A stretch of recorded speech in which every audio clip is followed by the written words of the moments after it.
This is the Express Water RO5DX reverse osmosis system, a pressurized 4-gallon tank, about 3.2 gallons usable, and a dedicated chrome faucet. My authentic first impression after installing and living with it. The water tastes clean and crisp, coffee is brighter, and I stopped reaching for bottled water. In my opinion, that's the baseline promise of RO done right. Cut the weird tastes and a wide range of dissolved stuff, and just let the water taste like water. On looks and feel, it's a compact white frame with 3 front canisters, the RO membrane on top, and a small post-carbon polishing filter. The footprint is friendly for tight cabinets, roughly 14 by 5 by 15 inches, and the tank can sit upright or on its side, which helped me squeeze everything next to the garbage disposal. The faucet is simple and sturdy with smooth action, and it blends fine with a stainless sink. The tubing is color-coded, and the quick connect fittings click in with a satisfying seat. No mystery about which tube goes where. Build quality feels solid for the price. Nothing rattly, nothing flimsy. It's not flashy, but it looks like a tool that's meant to work every day. From my experience, setup was very approachable. I budgeted a couple of hours and finished in about 90 minutes, including drilling the faucet hole. The instructions match the color-coded lines step by step. I used the included wrench to snug the housings, attach the drain saddle, and swap the adapter at my cold water line. My home pressure tested around 55 psi with a cheap gauge, which sits perfectly in the 40 to 80 psi range this unit wants.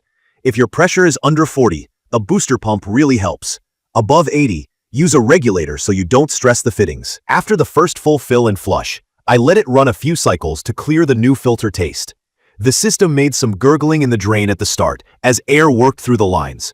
Totally normal, and it settled down after a day. Day to day, the faucet flow is snappy when the tank is full. Filling a 12-ounce glass is quick.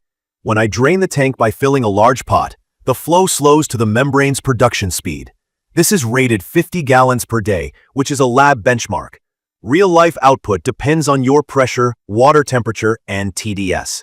In my kitchen, recovery time from empty to a comfortably full tank is about an hour or so, which is what I expected. I keep my usage staggered, fill pitchers and bottles when I'm not cooking, to keep the tank ahead of me. I measured my tap water at roughly 220 ppm TDS and saw post-filter readings in the 12 to 18 ppm range after the break-in flushes. That's a strong reduction you can taste, especially in tea and coffee. Food basics like rice and soup taste cleaner. Ice cubes are clearer, with no chlorine smell. The coconut post-carbon stage keeps the water from tasting flat, which I've run into with some RO units that don't polish the final output. Key features that mattered most to me are simple. First, the certification. NSF ANSI 58 means it's been independently verified for structural integrity and dissolved solids reduction. I don't buy RO systems unless they've been tested to that standard. Second, the all-in-one kit arrives complete. Tank, faucet, filter wrench, hardware, and the initial filters pre-installed, plus an extra set of 4 pre-post filters for the first replacement cycle. That saved me a trip and a calendar reminder scramble 6 months in. Third, the leak stop pad. It's a small thing that can prevent a big headache under a sink. If it ever trips from moisture, you swap the pad, fix the source, and you're back in business. Fourth, the quick connect, color-coded install. This made the build feel obvious instead of intimidating. The system claims reductions up to 99.99% for a broad set of contaminants, including lead, chlorine, fluoride, arsenic, nitrates, calcium, and even PFAS compounds. RO plus Cardin is well known for cutting these numbers dramatically. If you're on city water and want a big improvement in taste and TDS, this is the level you want. If you're on a well with known microbe issues, I'd add a UV stage, because while RO can reduce many microbes, I prefer having a dedicated barrier in that scenario. About the drain ratio, RO works by splitting feed water into purified water and a concentrated stream that goes to the drain. This unit typically runs somewhere between about 1:1 and 3:1, depending on your pressure, temperature, and source water. At my pressure, I'm closer to the middle of that range. It's normal for RO and worth knowing if you're tracking water usage. I accept it because of the taste and consistency I'm getting at the faucet. Maintenance is straightforward. The 3 pre-filters are the workhorses, and changing them every 6 months is the rule I follow.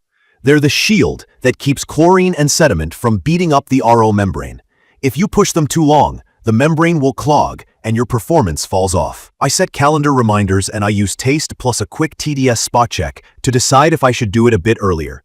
The membrane itself lasts much longer, often a couple of years depending on your water. The inline flow restrictor is cleanable, which saves buying a new one when the membrane is due. When I tighten housings, I go firm by hand, then just a nudge with the wrench, no over-torquing, and I always reseat the tubing fully and tug test each fitting. Noise-wise, the first day had some drain gurgle and a faint hum when the system cycled. Then it quieted down. If I ever hear lingering vibration, I check the drain saddle, make sure the tubing is seated and trimmed cleanly, and look at the automatic shutoff valve and check valve orientation. Securing the lines so they don't touch a vibrating panel helps. None of this has been a daily annoyance for me after the initial break-in. It's perfect for families who want bottled water taste without the waste, anyone who makes coffee or tea daily, renters or owners who can drill a faucet hole or reuse an existing one, and people on city water who want both taste and measurable reduction in TDS. It's also a nice fit if you plan to tee a line to a fridge. Just be mindful that a long run might need extra tubing or, for very long or uphill runs, a small delivery pump to keep ice maker performance happy. From my experience, the only real cautions are practical. You need 40 to 80 psi feed pressure. If you're outside that, plan on a booster or a regulator. You should be okay with routine filter swaps. Skipping those will cost you in membrane life. And you should understand the tank concept. Fast flow while it's full, slower while it's refilling. If you can live with those truths, you're in the sweet spot for this system. What I like most, and why I stuck with it, comes down to consistency and value. The water tastes great every day. The faucet flow is reliable for normal kitchen use. The filters are easy to change, and the spare set included up front makes the first maintenance cycle painless.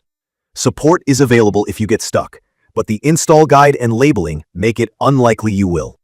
Price to performance is strong compared to higher cost systems that don't necessarily give you better numbers on the meter. I'd recommend this for anyone who wants a proven, certified RO setup that's simple to install, easy to maintain, and capable of serious TDS reduction. If you're chasing clean taste, fewer contaminants, and a setup that you can service yourself without calling a plumber, this checks the boxes. In conclusion, the Express Water RO5DX nails the basics and adds the right touches. Smart safety with a leak stop. Friendly install. A faucet that feels good to use. And real-world performance that shows up in the glass.